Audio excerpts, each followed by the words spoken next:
Hello नमस्कार। देखिए, एक बच्चे ने दो सवाल भेजे हैं, तो इनके सोल्यूशन बता देते हैं कैसे इन सवालों को बेस्ट तरीके से लगा सकते हैं। दूसरी बात ये कि अगर आपको लगे कि कोई सवाल ये बहुत बेकार तरीके से सॉल्व कर रहे हैं तो उसका आप क्वेश्चन को भेजिए, हम बताएंगे उस सवाल को कैसे बेस्ट तरीके से लगा सकते हैं।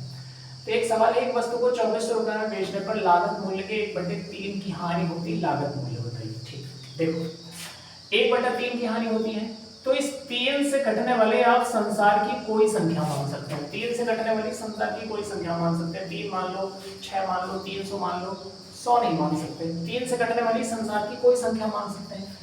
अब हमने 3 ही मान लिया, क्यों बहुत बड़ी संख्या मान ली, 3 ही मान लेते हैं। तो 3 रुपए पे अगर 1 की हानि है, अगर 3 रुपए में 1 की हानि है तो 3 में 1 घटा दो, 2 आएगा। अगर लाभ बोले 3 में 1 जोड़ दो, फिर से सुनिए, अगर लाभ बोले नीचे वाले ऊपर वाला जोड़ देना, हानि बोले 3 में 1 घटा दो, ठीक है। तो 3 रुपए में अगर 1 की हानि हुई तो 2 में बेचा गया होगा, सवाल में 2400 का बेचा है। 2 रुपए क्या आ गया इसका विक्रय मूल्य, ठीक है। 2 रुपए में बेचा गया तो 1 की वैल्यू क्या आएगी 1200, और 3 माना है, 3 से गुणा कर दो, 12 3600, खत्म सवाल।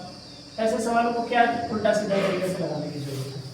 3 रुपए माना हमने, 3 रुपए की वस्तु थी, 1 की हानि हुई यानी 2 में बेचा। अगर हानि बोले 3 में 1 घटा दो, लाभ बोले 3 में 1 जोड़ दो, तो 3 में 1 घटाया, हानि 1 की, तो 2 में बेचा, सवाल में 2400 का, 1 की वैल्यू 1200, 3 से गुणा करने पे 3600।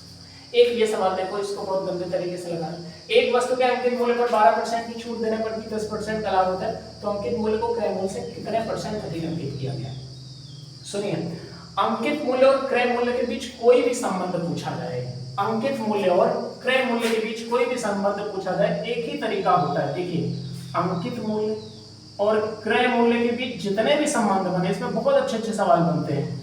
अंकित मूल्य और क्रय मूल्य के बीच कोई भी संबंध पूछा जाए, एक सवाल वो बनता है कि 12 वस्तुओं की छूट पर इतनी वस्तुएं फ्री में देता है, ठीक है। तो अंकित मूल्य और क्रय मूल्य के बीच कुछ भी पूछा जाए तो एक ही तरीका होता है, 100 माइनस 100 प्लस प्रॉफिट परसेंट और 100 माइनस डिस्काउंट परसेंट। यानी जितना लाभ हो इधर जोड़ दो, और जितनी हानि हो, जितने की कमी हो इधर घटा दो। फिर से सुनिए, जितना लाभ हो इधर जोड़ देना, जितनी कमी हो इधर घटा देना। इसको बेसिक तरीके से भी लगा सकते हैं, ठीक है। 100 मान के भी लगा सकते हैं, लग जाएगा। देखो, अब 100 में प्रॉफिट जोड़ोगे 10% का, तो इधर कितना आएगा 110, और यहाँ पर 12% की छूट है, 100 में 12 कम करो, 100 में 12 कम करोगे 88